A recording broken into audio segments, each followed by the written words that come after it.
Hello everyone, welcome to quiz day.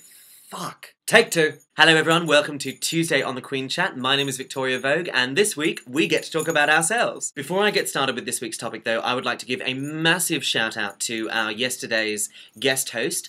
Althea Trix was filling in for Chloe Belmont, who was away, and did a fantastic job. I am filming this about half an hour after watching the video that Althea Trix put up for Monday, and it was just fabulous. I can't remember the last time I felt so just zen listening to a person talk. Althea, you have a very soothing camera presence. I hope you take that as a compliment, but I found every word, I hung on your every word because you have such a beautiful way of presenting. And it was very, very interesting to hear your insight, and it was also very lovely to hear you say so many lovely things about all of us regular girls on the channel. So thank you so much, Althea, for guest hosting, and I do hope we get to see more of you in whatever capacity is possible. These earrings are driving me. Is that annoying everyone as much as it's annoying me? Because this is going to drive me nuts. So on to this week. No, fuck this.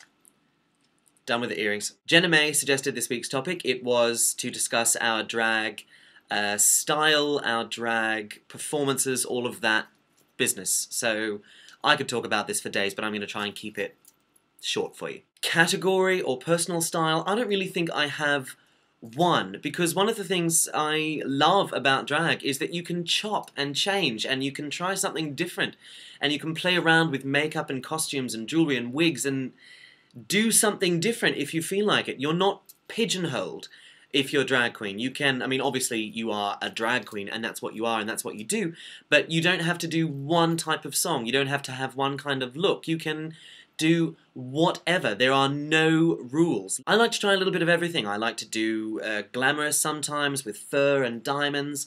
Other times I like to go really punk and do heavy makeup and fishnets and little fingerless gloves and things like that. Other times I'll go for a sort of dominatrixy look, and I'll have a really tight corset on and very severe face and carry a riding crop and boots up to the knees. It's always different, and that's one of the things that I like about it. So I wouldn't ever want to pigeonhole myself, as it were, because then I would feel as though I were missing out on the chance to do everything else. There is one style that I know for certain I don't do, or one category I know for certain I don't fit into, and I don't know whether or not you find this in America, but in Australia it's a pretty big niche. There is a time-honoured classic Australian style of drag that is high camp. Crazy big makeup, enormous wigs, bright colours, very 80s fashion sensibilities, and ribald, coarse Australian humour. Australian humour is not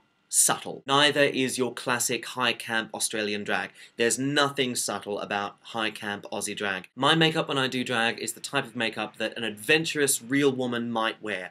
It's not drag makeup. When it comes to the numbers that I actually perform, the songs that I do, I will always go for something dancey, something with a bass line, something with a beat. I'm not the type of drag queen who can just get up on stage and stand and deliver, you know, do a ballad or something and just strike a really good pose and deliver the song to the audience. I can't do that.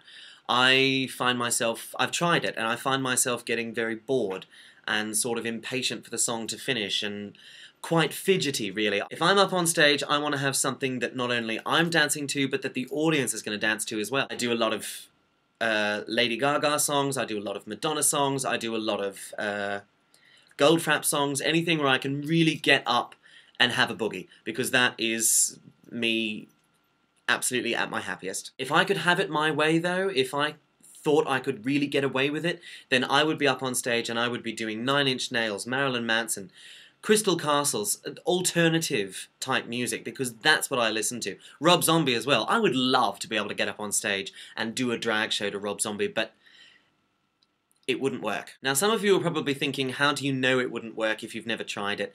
I sort of do, because I've been working in the same venue, performing in the same venue for going on 3 years now. I've been able to gauge that audience very well.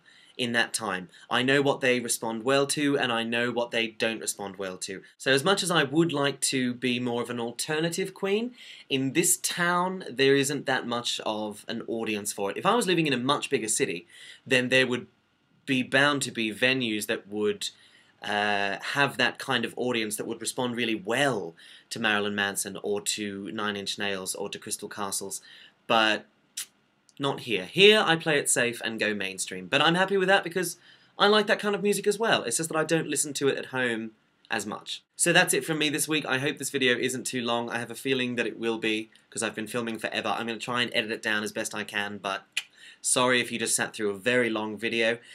Stay tuned for the rest of the Queens this week, and Althea, once again, thank you so much for your fill-in. My name is Victoria Vogue, and I will see you next Tuesday. I make no apologies for my use of the word cunt. It's one of my favourite words of all time.